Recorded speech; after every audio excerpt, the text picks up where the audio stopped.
நாடுடைய சிவனே போற்றி, எந்நாட்டவர்க்கும் இறைவா போற்றி, ஏகம்பத்துறை எந்தாய் போற்றி, பாகம் பெண்ணூர் ஆனாய் போற்றி, வராய் போற்றி, சிராப்பள்ளி மேவிய சிவனே போற்றி, தென்தில்லை மன்றினுள் ஆடி போற்றி, இண்டனக்கு ஆரமிது ஆனாய் போற்றி, காவாய் கனகத்திரளை போற்றி, கைலை மலையானை போற்றி போற்றி, புலியர்கோன் வெப்பொழித்த புகழியர்கோன் கடல் போற்றி, ஆடிமிசை கல்விதப்பில் அணைந்த பிரான் அடி போற்றி, வாழி திருநாவலூர் வந்தொண்டர் வதம் போற்றி, ஊழிமலி திருவாத ஊரர் திருத்தாள் போற்றி, திருக்கையிலாய பரம்பரை வணங்கி, சம்பந்த சரணாலயடிகள் திருவடிகள் வணங்கி, சவுந்தரநாயகி உடனமர் சுந்தரேஸ்வரர் திருவடி எல்லா தெய்வங்களையும் வணங்கி, திருமந்திரத்தை வணங்கி, திருமூலநாயனார் திருவடிகளை வணங்கி,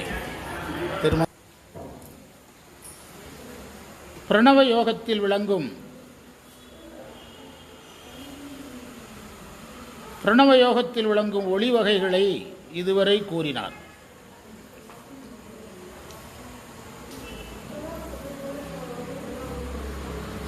இப்போது பிரணவத்தின் பரிணாமத்தை, ஓம்காரம்தான் நமச்சிவாய ஆகுது, இதுதான் பரிணாமங்கிறது. பிரணவத்தின் பரிணாமமாகிய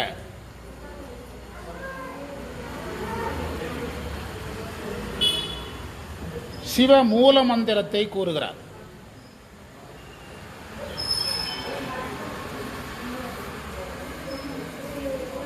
அதில் தூலமான சில மந்திரங்களை இந்த தலைப்பில் கூறுகிறார்.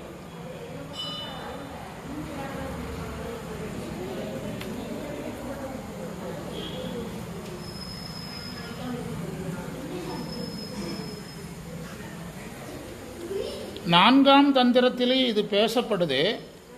அது எந்திரத்துக்காக பேசப்படுது. கண்ணங்க லைட் ஆஃப் ஆகிட்டு ஃபோட்டோ எடுத்துகிட்டு இருக்குது உட்காந்து. நேரம் சரியில்லையோ இன்னைக்கு இப்படி எதாவது வச்சுக்கலாமா? நான் கையில் வச்சுருக்கேன். கையில் வச்சா இடைஞ்சல் ஆகும் தெரியும். அதுதான் வச்சு காரணம் தெரியும்.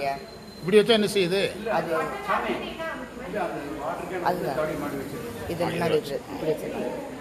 இப்படி வச்சு பக்கத்தில் என்ன எழுதுனீங்க? நான்காம் தந்திரத்தில் இது வருது. ஆனால் அது எந்திரத்துக்காக சொல்லப்பட்டது. அது கிரியை, பஞ்சாக்கரத்தை கிரியைக்கு பயன்படுத்துறது. இங்க சொல்றது ஞானத்துக்காக.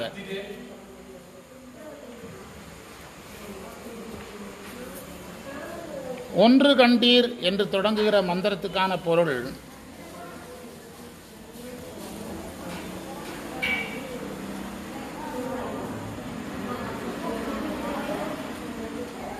எழுதுங்க. அனைத்து உலகங்களுக்கும்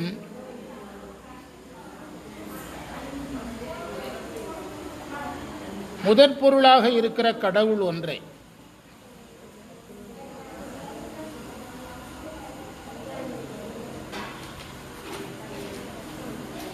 அதுவே எல்லா உயிர்களுக்கும் உயிராய் இருக்கிறது.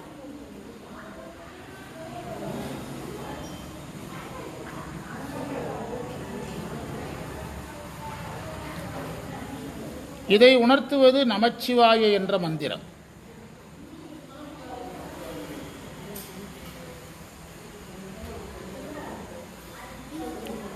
இது வேத ஞானத்தை தரும்.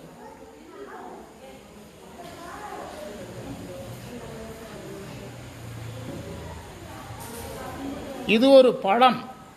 பழம்னா கனி. இது ஒரு கனி. நான் இந்த கனியை தின்று பார்த்தேன்.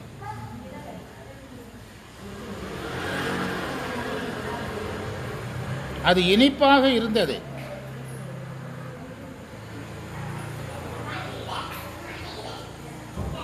அதை எந்த இனிப்போடு நான் உங்களுக்கு உணர்த்துவது? திருமூலர் கேட்கிறார். அதை எந்த இனிப்போடு நான் உங்களுக்கு ஒப்பிடுவது?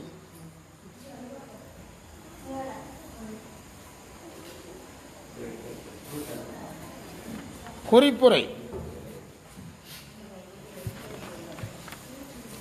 ஞானத்தை தருவதில் தலையாக மந்திரம் சிவமந்திரம்.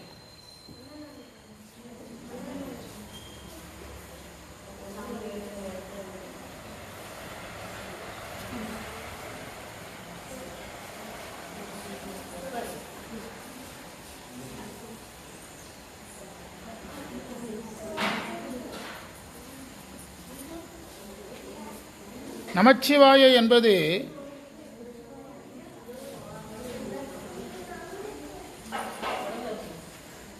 நமசிவாய என்று சொல்லலாம். வடமொழியிலும் தமிழ் மொழியிலும் மெய்யெழுத்தை கணக்கிடுவதில்லை, மந்திரங்களில் கணக்கிடுவதில்லை. நமச்சிவாயனாலும் 5 எழுத்துன்னு தான் சொல்லணும். திருமுறைகளில் நமச்சிவாய நாதன் நாமம் நமச்சிவாயன் தான் வருது. திருமுறைகளில் நமச்சிவாய என்றே வருகிறது.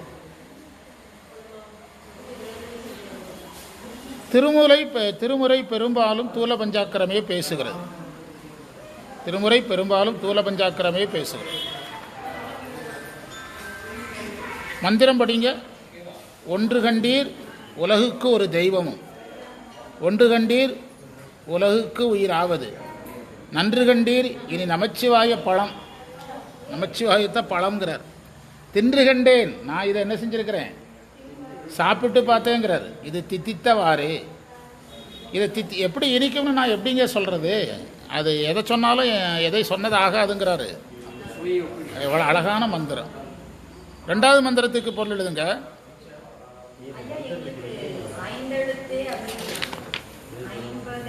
அந்த எழுத்துக்கு அது கிடையாது, அது வேற ஒரு ஏரியாவில் இருக்குதான், குறிப்புரை போட்டிருக்காங்க. கண்டதெல்லாம் நான் பேசுறது இல்லை, எல்லாம் அதை கொடுத்துருக்காங்க, அதை நான் கண்டுக்கிடலை. ஒன்று கண்டீர் இல்லையா, எழுதுங்க, எழுதிவிடுங்க. அவர் என்ன சொல்லியிருக்கிறார் தெரியுமா? அந்த மந்திரம் வேற இடத்துல இருக்குன்னு சொல்லியிருக்கிறார்.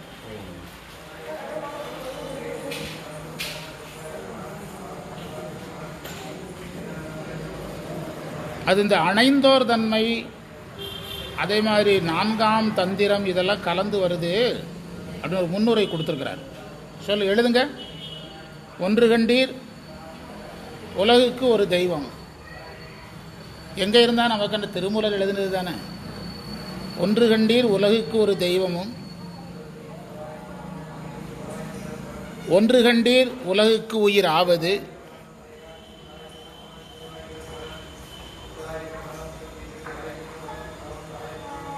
நன்று கண்டீர் இனி நமச்சிவாய பழம், நன்று கண்டீர் இனி நமச்சிவாய பழம்,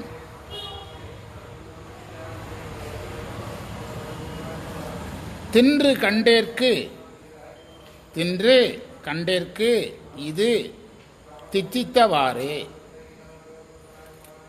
உபதேசம் மாதிரி ஆயிட்டு இந்த மந்திரம். என்ன திருமூலர் உபதேசம் மாதிரி. அதனால தான் உங்களுக்கு வகுப்பு இருட்டுக்குள்ளே நடக்குது, நள்ளிருளில் நட்டம் நடக்குது. நள்ளிருளில் நட்டம் பயந்தாடு நாதன். வேற யாருக்கும் தெரிஞ்சிடக்கூடாது இல்லை அந்த மந்திரமெல்லாம், அதான் இருட்டில் போட்டார். மந்திரத்தை சொல்கிறேன் படிங்க. ஒன்று கண்டீர் உலகுக்கு ஒரு தெய்வம், ஒன்று கண்டீர் உலகுக்கு உயிர் ஆவது, நன்று கண்டீர் இனி நமச்சிவாய பழம், தின்று கண்டேற்கு இது தித்தித்தவாறே. அடுத்த மந்திரம் எப்படி தொடங்குது? அது கரெக்டாக, அதுக்கு பொருள் எழுதுங்க.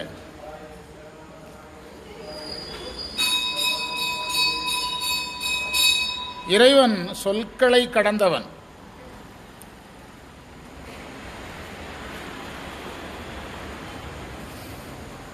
ஆனால் சொற்களால் தான் இறைவனை உணர முடியும்.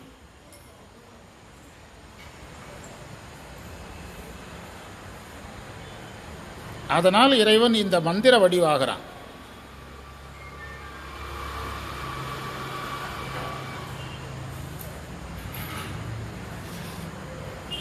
எல்லா பொருளிலும் பெயரிலும் சிவன் கலந்திருக்கிறான்.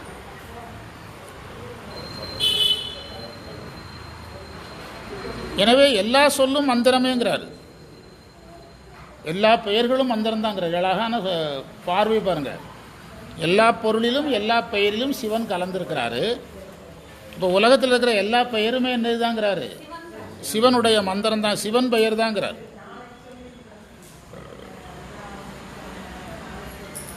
பெயர்கள் எழுத்துக்களானவை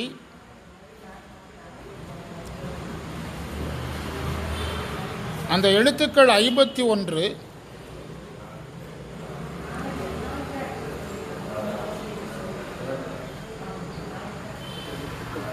51 ஓங்காரமே நல் திருவாசி உற்று அதனில் நீங்கா எழுத்தே நிறை சுடராம். 51 அந்த எழுத்துக்கள் பிரணவத்தினுடைய கூறுகளாக இருக்கின்றன.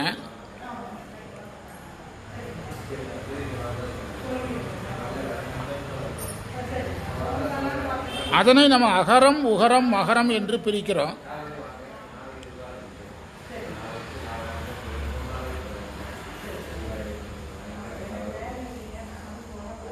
அகரம் தோற்றத்தையும் உகரம் காத்தலையும் மகரம் ஒடுக்குதலையும் குறிக்கிறது.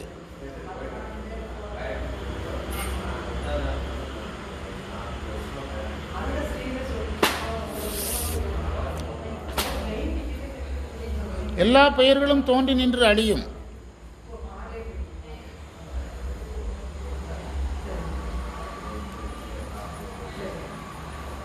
ஆனால் சிவனுடைய நாமம் தோற்றமும் அழிவு அற்றது. அஞ்செழுத்து ஈதாகில் அழியும் எழுத்து ஆகிவிடுமோ தஞ்சை அருள்குருவே சாற்று உற்ற குறியழியும் ஓதுங்கால் பாடைகளில் சற்றும் பொருள்தான் சலியாது வருதில்ல. உண்மை விளக்கம் அப்படியே வருது பாருங்க. உண்மை விளக்கம் உரை எழுதும்போது இந்த மந்திரங்களையும் நம்ம சேர்த்து எழுதி பழகியிருந்தோம்னா திருமந்திரத்துக்கும் நமக்கான தொடர்பு நல்ல வலுவாக இருக்கும். இந்நிலையில் தோற்றம் அழிவில்லாத சிவநாமம் தோற்றமும் அழிவும் அற்றது நமச்சிவாய மந்திரம்.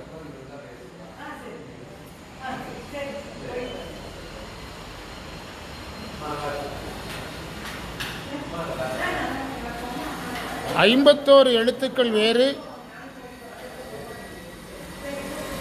ஐந்தெழுத்தில் வருகின்ற ஐந்தெழுத்து வேறு. கண்ணந்தா 51 எழுத்துக்கள் வேறு, ஐந்தெழுத்தில் வருகின்ற மந்திர எழுத்துக்கள் வேறு. எவ்வளோ பெரிய விஷயம்! எல்லா பெயரும்லேயும் இறைவன் கலந்திருக்கிறான், எல்லா பொருளிலும் கலந்திருக்கிறான். அப்போ எல்லா பெயரும் யாருடைய பெயர்? சின்ன கணிதத்தில் கணக்கு முறையில் கொண்டு முடிச்சிட்டார், ரொம்ப சிம்பிளாக முடிச்சிட்டார். மந்திரத்தை பாருங்கள். அகரம் முதலாக 51 ஆகி உகாரம் முதலாக ஓங்கி உதித்து மகாரம் இறுதியாய் மாய்ந்தேறி நகாரா முதலாகும் நந்திதன் நாமமே. எவ்வளோ அழகான மந்திரம்! 2 மந்திரம். அடுத்த மந்திரத்துக்கு பொருள் எழுதிவிடுங்க. 3வது மந்திரம். அதாவது இந்த மந்திரத்திலே கொஞ்சம் தொடர்ச்சி இருக்குது. நம்ம பேசுனதில் உண்மை விளக்கம் வந்துட்டு 40. அஞ்செழுத்து ஈதாகில் அழியும் எழுத்தாகி விடும்போது தஞ்சை அருட்குருவை சாற்று உண்மை விளக்கம் 40.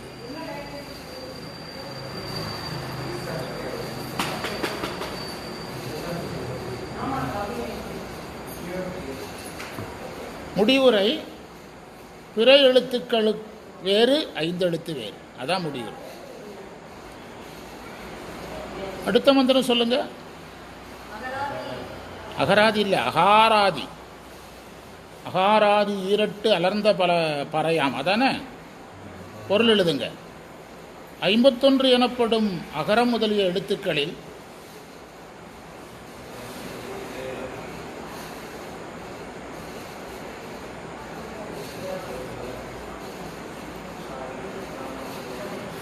எழுத்துக்களில் 16 வகையாய் பராசக்தி இருக்கும். திருமுறை படித்தாதான் சார் சித்தாந்த அறிவை விரிவடை. எத்தனை விஷயம் பாருங்க. இன்னைக்கு 16 வகையாய் பராசக்தி விரிவடை நிற்கும்.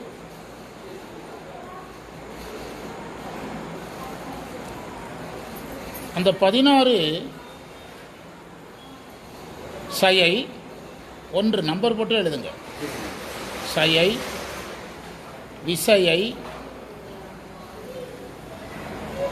அசிதை, அதைங்கிறதுக்கு இடையில ஒரு சி, அசிதை, பராசிதை,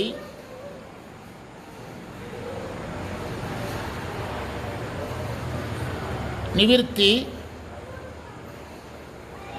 பிரதிட்டை, வித்தை, சாந்தி, இந்திகை, இந்திகை, இந்தியா மாதிரி இந்திகை. தீபிகை, தீபா மாதிரி தீபிகை. இரோசிகை, ரோசிகைக்கு முன்னால் ஈ சேர்க்கணும். இரோசிகை, இரோசிகை. மோசிகை, வியோம, ரூப, ரூபை, ரூபல்ல ரூபை, வியோம, ரூபை, அனந்தை, அநாதை,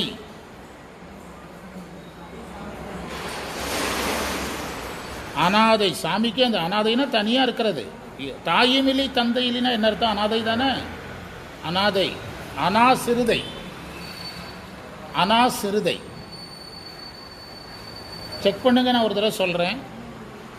சயை, விசயை, அசிதை, பராசிதை, நிவிர்த்தி, பிரதிட்டை, வித்தை, சாந்தி, இந்திகை, தீபிகை, இரோசிகை, மோசிகை, வியோம, ரூபை, அனந்தை, அநாதை, அனாசிறுதை. இதெல்லாம் இந்த 16 ஆக அம்மை நிற்கிறது. சிவநெறி பிரகாசங்கிற நூலில் 77வது மந்திரத்தில் இந்த செய்தி இருக்குது. நெறி பிரகாசங்கிற நூலில் 77வது மந்திரத்தில் இந்த செய்தி இருக்குது. இதற்கான விளக்கம் ரொம்ப நீண்டதாக இருக்கிறதுனால அடுத்த வகுப்பில் பார்க்கலாம். திருமந்திரத்தை நிறைவு செய்கிறோம். திருவாசகம் படிச்சுட்டு கிளம்பலாம்.